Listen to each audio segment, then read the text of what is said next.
네, 오늘 본문에는요, 10명의 나병 환자가 등장을 하게 됩니다. 예수님 당시에 이스라엘 땅에 이 나병 환자라고 하는 것은 그 당시 정말 가장 처절하고 고통스러운 삶을 살아가는 사람이라고 말씀드릴 수가 있습니다.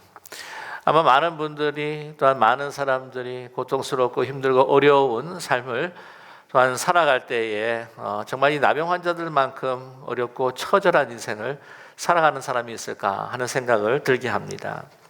그들은 사는 게 아닙니다. 정말 죽음과 같은 정말 죽어 있는 삶을 살아가는 사람들이었습니다. 세상과 완전히 격리가 되어 있고요. 또한 사랑하는 가족들과 완전히 결렬되어서 그들은 정말 구중을 떠도는 그러한 하나의 잃어버린 영혼들처럼 살아가는 사람들이었습니다.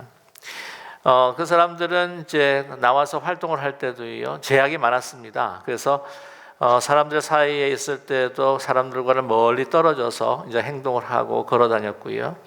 그래서 어떤 사람이 오게 되면은 12피트, 그 기록에 보게 되면은 12피트를 떨어져서 그냥 걸어야 되고, 또 목에는 소들처럼 이렇게 방울을 달고 다녔습니다. 그래서 움직일 때마다 땡그랑 땡그랑 소리를 이렇게 내게 되면은 그 주위에 있는 사람들이 그 소리를 듣고 근처에 나병 환자가 있구나 하는 것으로 경계하게 된다고 하는 것이죠. 그들은 다 얼굴을 가리고 문드러져 있는 자기의 얼굴을 다른 사람들의 어떤 혐오감을 주지 않으려고 할 뿐만이 아니라 또한 자기 자신이 부끄러워서 드러내지 못하는 그러한 인생을 살아가는 사람이었습니다. 그리고 그들이 다닐 때마다 이 땡그랑 땡그랑 소리만으로도 부족을 하여서 그들은 사람이 가까우게 되면 나는 부정합니다, 부정합니다 라고 이렇게 소리치면서 살아만 했습니다. 그들은 사람들이 사는 곳에서 살지 못하고 격리된 장소에서 모여서 살 수밖에 없었습니다. 그래서 오늘 말씀을 보게 되면은 사마리아와 또한 이 갈릴리 그 사이에서 그들이 모여서 살았다고 하는 것을 우리가 알 수가 있습니다. 그곳을 예수님께서 지나가다가 이 열 문둥병자를 나병 환자를 만나게 됐던 것이지요.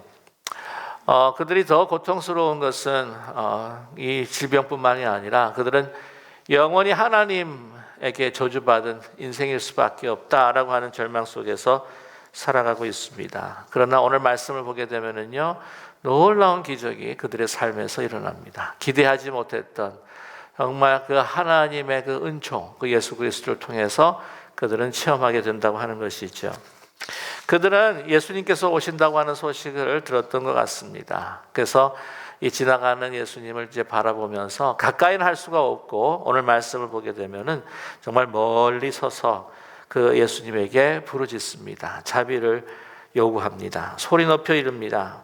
오늘 12절의 말씀에 예수를 만나 멀리 서서 소리 높여 이르되 예수 선생님이여 우리를 불쌍히 여기소서, 불쌍히 여기소서. 그들은 소식을 들었습니다.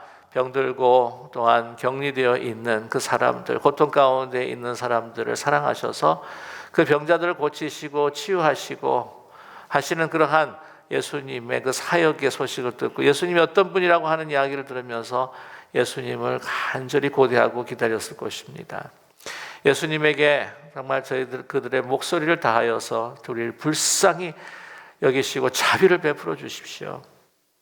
그랬을 때에 예수님께서 멀리서 보시면서 그들에게 말씀하셨습니다. 오늘 14절의 말씀이시죠. 보시고 이르시되 가서 제사장들에게 너희 몸을 보이라 라고 그렇게 말씀하시는데 그들이 그 제사장으로 가는 그 길에 그들이 깨끗하게 나았음을 그들은 체험하게 됩니다. 예수님께서 왜 그렇게 말씀하셨을까? 참 보게 되면은요, 그 다른 그 질병을 치유하시고 병든 자를 고치시는 것과는 조금 다릅니다.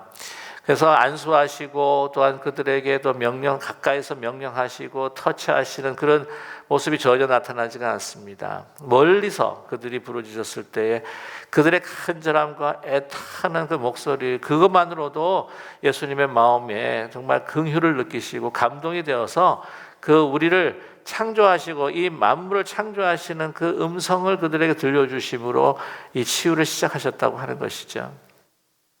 그래서 그들의 깊은 내면을 봤을 때에 이러한 격리와 고독과 외로움을 벗어나서 이제는 다시 사회에 환원할 뿐만 아니라 사랑하는 가족의 품으로 돌아가기 원하는 그들의 간절한 고대와 염원을 예수님께서는 아셨다는 것이죠. 그러기에 그들이 빨리 가족으로 환원하고 빨리 사회로 환원하기 위해서 그때 당시에 정했던 제사장으로 하여금 이 병이 고쳤다고 하는 것을 확인받도록 제사장에게 보내셨다고 하는 것입니다. 레위기 14장 1절과 9절의 말씀을 이렇게 쭉 보시게 되면은요, 그때 유대 사회 때에 나병이 걸리게 됐을 때에 그가 나병이 나았다라고 하는 그러한 확실한 그 증거는 바로 제사장에게 받아와야 한다는 것이죠. 요즘에 의사 진단서를 받는 것처럼 말입니다. 자, 그런데 이제 그 말씀을 듣고 그들은 용기를 내어서 이제 가게 됩니다. 과연 내가 제사장 앞에 나아갔을 때에 왜 제사장 앞에 나왔는지, 병 고치지 못한 가운데 사람들 가운데 들어가게 되면 이 돌팔매질로 해서 그들이 죽임을 당할 수도 있을 터인데 그들은 용기를 내어서 제사장에게 한 걸음 한 걸음 나아갑니다. 그도 그럴 수밖에 없는 것이 그들은 사는 것이 아니라 그들은 죽은 것과 마찬가지게 이래도 죽은 것이요 저래도 죽은 삶이기에 하노라기에 시로리 같은 믿음을 가지고 제사장 앞으로 나아갔다는 것이죠. 제사장으로 나아가는 가운데에 그들이 완전히 고침을 받고 그들이 놀라워하며 또한 그 길을 더 달려갔을 것이라고 하는 것을 우리는 상상할 수가 있습니다. 자, 그런데 그 나음을 받았는데 그 중에 10명 중에서 한 사람만이 주님 앞에 돌아와서 감사하며 그 무릎을 꿇고 감사했다고 그렇게 기록하고 있습니다. 예수님께서 말씀하십니다. 아니 고침받은 사람이 10명인데 어떻게 하여서 한 사람만 돌아왔느냐, 그리고 그 한 사람도 사마리아인이 아니냐, 아니 유대 사람이 아니라 이방인이 와서 감사하는 이 일은 어떻게 된 일이냐라고 예수님께서 반문하고 계십니다. 사실 그 9명은 다 어디에 있을까요? 율법을 잘 지킨다고 하는 그 유대인의 삶을 살았던 그들, 아마 그들은 제사장 때 가서 빨리 확인을 받고 싶어서 아마 예수님을 생각하지 않고 달려갔던 것 같습니다. 9명, 그런데 다시 왜 돌아오지 않았을까? 여러 가지 아마 이유가 있을 것 같아요. 9가지의 이유가 있다라고 해가지고는 찰스 브라운이라고 하는 분이 한번 크리스찬 이 사설에다가 기고를 하신 적이 있습니다.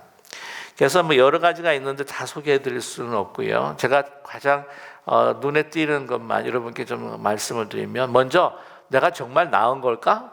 라고 이렇게 의심하면서 이것을 알기 위해서 다른 닥터도 이 제사장 가기 전에 다른 닥터한테 가가지고는 묻고 세컨 오피니언을 얻고 하다 보니까 예수님께 돌아오지 못했다. 어떤 일 같은 경우에는 아니 재발할지도 몰라. 그래가지고는 며칠 좀 더 기다려봐야 돼.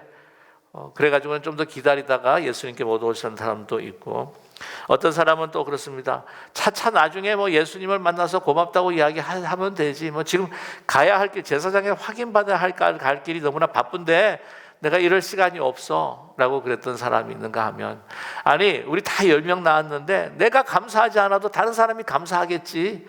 꼭 내가 감사 안 해도 다른 사람이 감사했을 거야 라고 하는 그러한 일들도 있었다고 하는 것을 이야기하고 있습니다.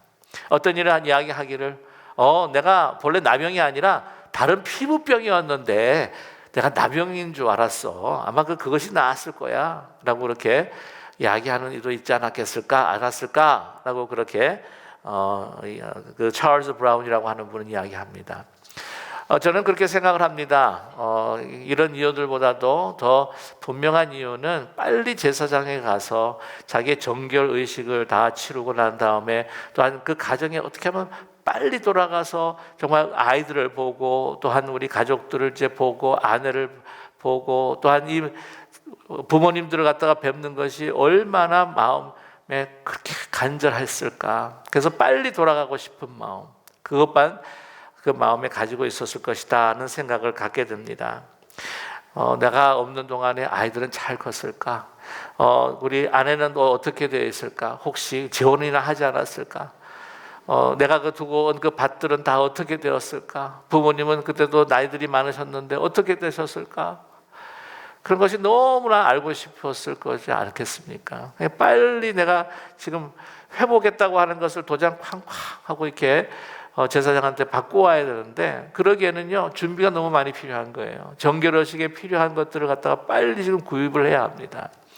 맨손으로 갈 수가 없는 거예요. 이 확인받기 위해서는. 적어도 자기가 지금은 돈이 없기 때문에 가난한 사람들이 요구했던 것이 뭐냐면 산비둘기 한 2쌍 정도를 가져와야 되고, 우슬초 준비해야 되죠, 백향목 준비해야 되죠, 홍실색도 준비해야 되죠. 그러니까 이것들을 다 준비해가지고 제사장에 가서 내가 다 나았다고 하는 것을 확인받고, 정말 사회가 아니라 정말 자기 집에 돌아갈 수 있는 그러한 서티피켓을 받아야 하는데, 그거를 구하기 위해서 얼마나 사실은 또 애를 써야 되겠습니까? 바쁜 거예요. 여러분, 인간이 그가 가장 고통했던 이 나병을 낳았는데도 불구하고 그걸로서 인생의 걱정이 끝나지가 않는 거죠. 이거 빨리 준비를 해야 되는 겁니다. 내가 어떻게 돈을 준비할까? 어떻게 하면 어디서 국어를 해야 되나? 어디 가서 또 돈을 빌려야 되나? 그것으로 마음이 분주한 겁니다. 걱정이 가득 차 있는 것입니다. 그러니 어떻게 예수님 앞에 가가지고는 감사하다는 마음이 생길 수가 있겠어요? 근데 이 한 사람은 어떻게 예수님 앞에 돌아가서 감사하다는 이야기를 했을까? 왜냐하면 사마리아인이고 이방인이기 때문입니다. 제사장이 갈 필요가 없는 거예요. 그게는 그 이후에 뭔가 이렇게 빨리 돌아가야겠다고 하는 어떤 그러한 간절한 것과 또한 바라는 것들이 없기에 이제는 그 자병을 고쳐주신 그 주님밖에 사실은 없는 겁니다. 저는 그렇게 생각해요. 그가 이제 이 나병을 오래 앓고 난 다음에 이제는 보니까 자기 주위에는 사람도 없고, 이제는 만나야 할 가족도 없고, 이제는 확인받아야 할 제사장도 없고, 오직 누구뿐이에요? 주님뿐이라고 하는 것. 나를 고쳐주신 주님, 놀라운 기적을 베풀어 주신 주님. 그래서 주님 앞에 나아가 주님 앞에 감사하는 것을 우리는 볼 수가 있습니다. 여러분, 예수님께 감사하지 않는 이들에게 가장 슬픔이 무엇이었을까요? 그들은 치유를 받았습니다마는 정말 그들을 치유해 주신 주님을 깊이 만나지 못하고 진정 만나지 못했다고 하는 것이죠. 그런 기적들을 그냥 그들은 체험했습니다. 그러나 그 기적을 베풀어 주신 주님을 그런 진정 만나지 못했다고 하는 것이죠. 그 선물을 받았지만은, 그러나 더 중요한 건 그 선물을 주신 분을 그들은 진정 만나지 못했다고 하는 것입니다. 그러나 감사한 자, 그런 나병을 고친 것뿐만이 아니라 예수님께서 말씀하셨습니다. 일어나 가라, 내 믿음이 너를 구원하였느니라. 육신의 질병, 그거를 조금 더 우리가 메디컬한 텀으로 이야기하자면 cure, 어떤 치료를 받아서 또 그 병이 완치될지 모르겠지만 회복, 정말 힐링, 그 영혼의 구원과 힐링은 받지 못했지만, 한 사람 정말 하나님 주님께 감사해서 돌아가서 감사를 표했던 그는 주님을 만나고 그 영혼의 구원, 진정한 영생을 얻게 되었던 복 있는 자라고 하는 것을 오늘 말씀을 통해서 다시 한번 우리 마음에 새길 수 있는 저와 여러분 되기를 간절히 소망합니다. 어쩌면 그들이 나병을 낫고 건강하게 또한 살았는지 모르겠지만, 그러나 그들의 영혼, 진정한 영생을 그들은 찾지 못했다고 하는 것이죠. 여러분, 감사라고 하는 것은 인생에 있어서 어떤 소유보다도 더 큰 축복이라고 말할 수가 있습니다. 한 번은 하이데거라고 하는 분이 그렇게 이야기합니다. 감사란 인생에 있어서 정말 그 하나님과의 관계를 맺는 것이다. 하나님을 생각한다는 것은 하나님을 하나의 사고의 대상으로 삼는 것이지만, 감사한다고 하는 것은 하나님이 바로 나의 사랑하는 하나님 아버지라고 하는 관계를 맺는 것이다. 하나님을 생각한다고 하는 것은 내가 하나님을 찾는 것이지만, 감사한다고 하는 것은 하나님이 나를 찾는 것이요, 내가 그 사랑 안에 발견된다고 하는 것이다. 감사하는 순간 그것이 천국이 되고, 하나님을 생각한다고 하는 것은 하나님을 하나의 사고의 대상으로 증명하는 것이지만, 감사한다고 하는 것은 하나님을 나의 영원한 보호자와 동행자로 증명하는 것이다 라고 그렇게 이야기하고 있습니다. 종종 우리는 영혼의 구원받지 못한 자, 나병 환자라고 그렇게 이야기를 할 뿐만 아니라 또한 그 나병 환자는 그 감각을 잊어버린, 감사의 감각을 잊어버린 자들이라고 이야기할 때가 많습니다. 그러면 진정한 기적이라고 하는 것은 무엇일까요?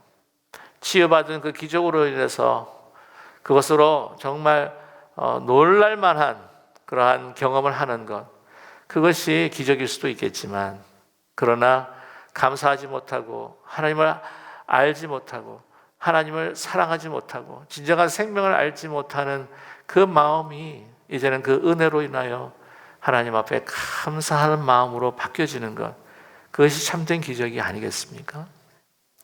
제가 고등학교 쪽에 참 놀랬던 것이 있는 게 뭐냐면은, 크리스마스 때마다 참 불의한 이웃들을 생각하면서 하나님의 사랑을 나누기 위해서 방문하게 됩니다. 그 중에 한 곳이 어떤 곳이었냐면은, 부산에 지금은 어떻게 됐는지 모르겠습니다만 그 용호동이라고 하는 곳이 있는데, 그 지역에 그 나병 환자촌이 있었어요. 그래서 그곳에 이제 가서 함께 같이 찬양을 하고 선물도 나눠드리고 또 이게 예배를 드리는데, 그때 참 어린 나이에 가서 많은 큰 충격을 받았습니다. 가서 함께 예배를 드리는데요, 정말 보면은 육신적으로는 정말 다른 사람들이 생각하기에 하나님의 저주를 받은 것처럼 그냥 다 문드러지고 귀도 문드러지고 어떤 데 살점이 다 떨어져 나가고 보기에는 참 흉한 그런 모습이었지만, 예배를 드리는데 정말 잘 나오지 않는 그 소리, 다 입이 어그러지고 이게 잘 온전하지 못해가지고는 소리도 잘 못해서 하고 하신 그 찬양 소리도 그렇게밖에 내시지 못하는데, 그 얼굴에 감사함이 넘치고 은혜가 넘치고 환한 얼굴로, 기뻐하는 얼굴로 주님 앞에 그 드리는 모습을 보았을 때, 그 많은 것들을 가졌던 제가 그때 또 감사하지 못했던 제 마음을 보면서 얼마나 큰 도전이 되었는지 모릅니다. 저는 그분들이 지금도 기억하고 생각하면 기적이라고 저는 그렇게 분명히 믿어요. 지금 현실에서는 그런 어려움, 육신의 정말 병으로 인하여서 힘들었지만, 그러나 그의 영혼은 정말 그 삶을 주신 그 영혼을 붙들어 주시는 그 주님을 선물로 받아서 주님과 함께 그 천국을 누려가고 있는 그 모습은 과연 그것이 진정한 기적이 아니겠습니까? 저와 여러분, 우리가 어떤 때는 내가 필요한 것이 없다고 해가지고는 원망하지만, 그러나 더 많은 것으로 축복해 주신 것을 감사할 때에 그 선물로 주신, 그 선물에 담겨 있는 그 주신 이의 그 사랑, 그 사랑은 바로 예수 그리스도께서 그의 부분만 주신 것이 아니라 자기의 삶의 전체 모든 것, 피 한 방울도 아끼지 않고 우리를 향해 사랑으로 주신 바로 그 주님의 마음이 담겨 있는 것을 우리가 깨달을 수 있다고 하는 사실을 기억하는 우리 모두가 되기를 간절히 소망합니다. 오늘 떡과 잔을 통해서 그 사랑을 우리에게 베풀어 주실 것입니다. 오늘 이 성찬을 통해서 우리가 주님 앞에 감사할 때에 영원부터 영원까지 함께 하시는, 우리를 사랑하시는 주님 자신을 우리에게 선물로 주신 주님 앞에 우리도 무릎을 꿇고 마음을 접고 우리의 모든 것들을 접고 주님 앞에 감사하는, 그래서 생명과 은혜와 기쁨이 넘치는 우리 추수감사절이 되시기를 주님의 이름으로 간절히 축원합니다. 기도하겠습니다. 사랑의 하나님 아버지, 선물만 고맙고 감사하여 선물을 주신 그 이의 사랑을 망각하는 불쌍한 이들이 되지 않게 하여 주시옵소서. 영원부터 영원까지 우리와 함께 하시겠다고 하시는 하나님의 그 약속, 그 약속이 십자가에서 피 한 방울도 아끼지 아니하시고 우리에게 그 모든 것들을 주신 주님, 오늘 성찬과 또한 그 세례를 우리가 함께 거행하면서 주의 사랑을 깊이 묵상하고 체험하며 주님 앞에 감사하는 저희들 될 수 있도록 축복하여 주시옵소서. 감사함으로 하나님의 임재를 경험하고 감사함으로 하나님의 그 크시고 놀라우신 사랑을 체험할 뿐만이 아니라 내가 선고 내가 앉은 곳, 내가 머무는 그곳이 하나님이 통치하시는, 하나님 우리를 떠나지 아니하시는 그러한 귀한 선물로 주어진 하나님의 천국과 하나님 나라가 되게 도와 주시옵소서. 예수 그리스도의 이름으로 감사드리며 간절히 기도드립니다. 아멘.